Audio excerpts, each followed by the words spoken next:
Allez, salut.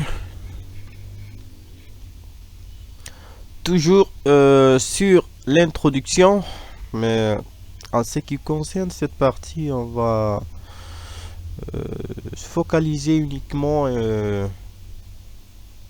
sur les différences entre Microsoft Excel et Microsoft Word.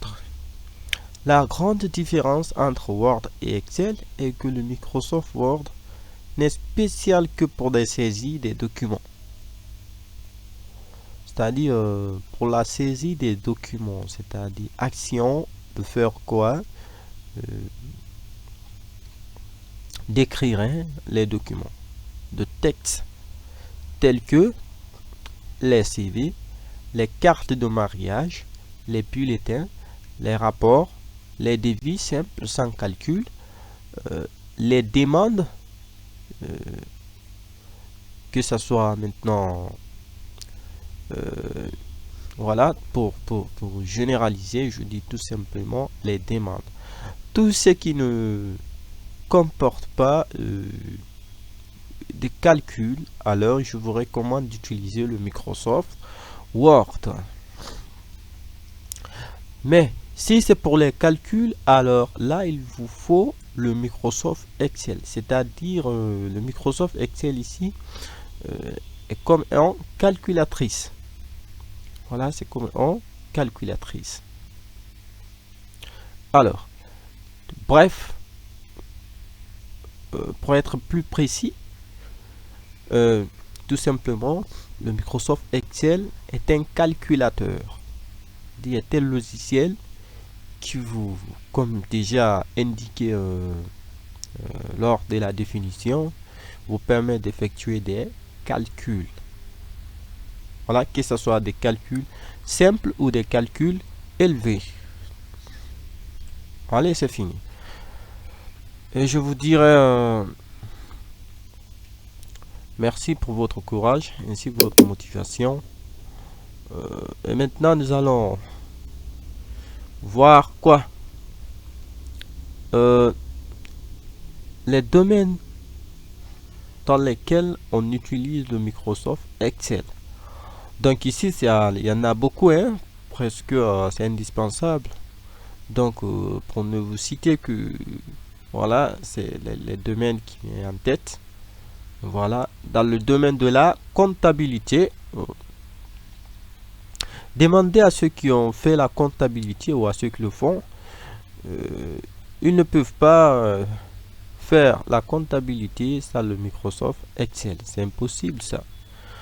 Donc, dans le domaine de la commerce, oui, avec la commerce, oui, c'est utilisé.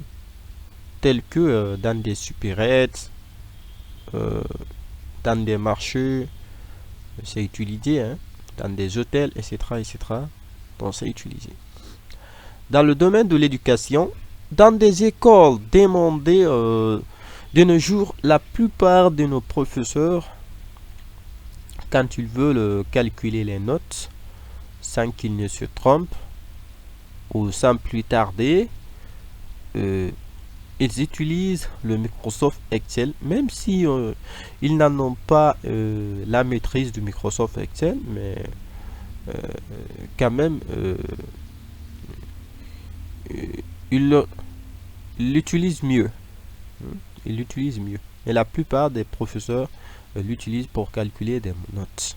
Dans le domaine de la science mathématique, exactement aussi, puisque le Microsoft Excel détient aussi les formules mathématiques, telles que les propriétés mathématiques de, voilà, telles que les propriétés de Thalès, Pythagore, etc. Donc ça, c'est pour les gens de la science. Ah, tiens, bref, les mathématiques, hein. Dans le domaine de l'ingénierie, exactement, les ingénieurs aussi utilisent le Microsoft Excel. Vous avez vu, donc il y en a plein de domaines. Pour ne citer que ces domaines, on se limite là. Alors je vous suggère de faire la répétition et ne pas hésiter de poser les questions, hein, quand vous aurez des difficultés voilà, sur l'introduction. Allez, on continue. Et maintenant, c'est sûr que nous allons voir quelques lieux ou des personnes utilisant Microsoft Excel. Nous avons évidemment les comptables, comme déjà la vidéo précédente. Les pharmaciens l'utilisent, les commerçants l'utilisent, les élèves, tels que les mathématiciens, les physiciens, les chimistes, les banquiers, hein. Voilà. Merci. Donc, ce ne sont pas ces personnes seulement qui utilisent ou qui sont obligées à utiliser Microsoft Excel, mais justement vous donner quelques exemples. Voilà, sinon il y en a plein. Alors, félicitations, on a fini l'introduction du Microsoft Excel. Je vous remercie pour votre patience ainsi que le courage que vous avez eu jusqu'à cette étape. Et je vous encourage toujours d'être concentré ainsi de faire la répétition. Allez, merci.